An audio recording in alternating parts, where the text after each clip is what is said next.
Pemirsa, terungkapnya kisah kelam Sandra Woruntu di Amerika Serikat sontak membuat kasus perdagangan manusia lagi-lagi disorot. Wanita asal Manado itu pun mengungkapkan bagaimana awal mula dirinya tertipu tawaran agensi pencari kerja ke negeri Paman Sam hingga akhirnya berhasil melarikan diri dan kini aktif membantu para korban trafficking.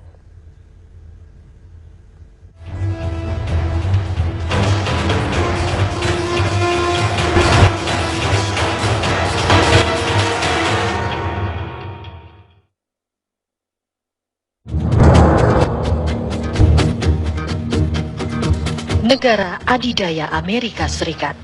Siapa yang tak tergiur dengan pesona kemajuan negara itu? Tak heran banyak orang dari berbagai belahan dunia datang ke sana untuk mengadu nasib. Namun hal itu bukan tanpa celah. Di negara modern yang katanya menjunjung tinggi hak asasi manusia ini, masih saja merajalela kejahatan prostitusi dan perdagangan manusia.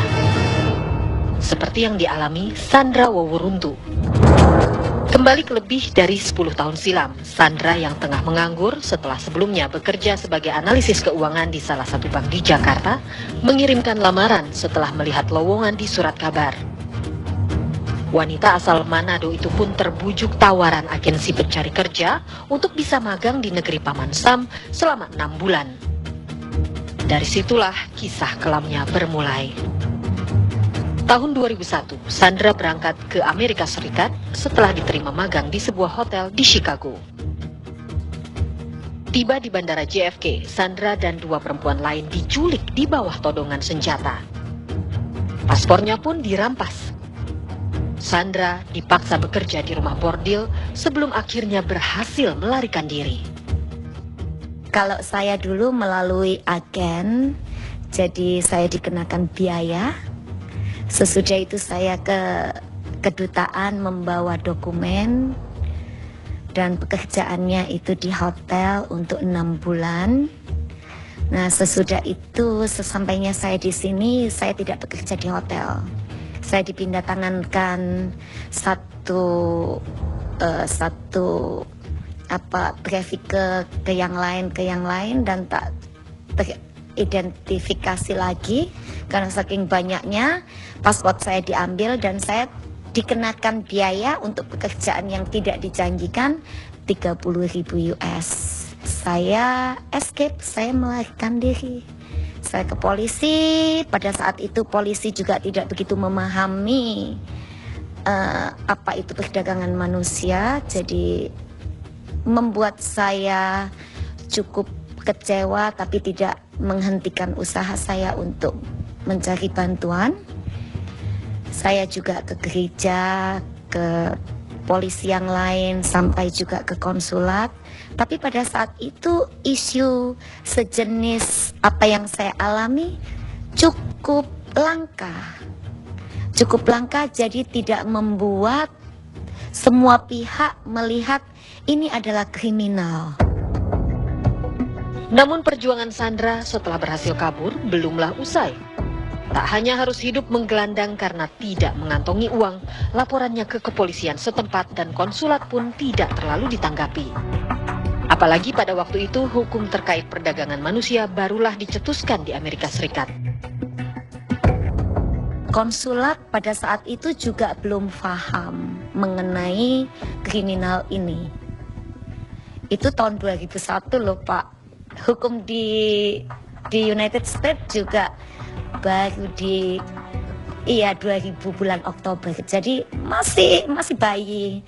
Ketika saya datang ke konsulat juga memang susah sekali untuk meyakinkan karena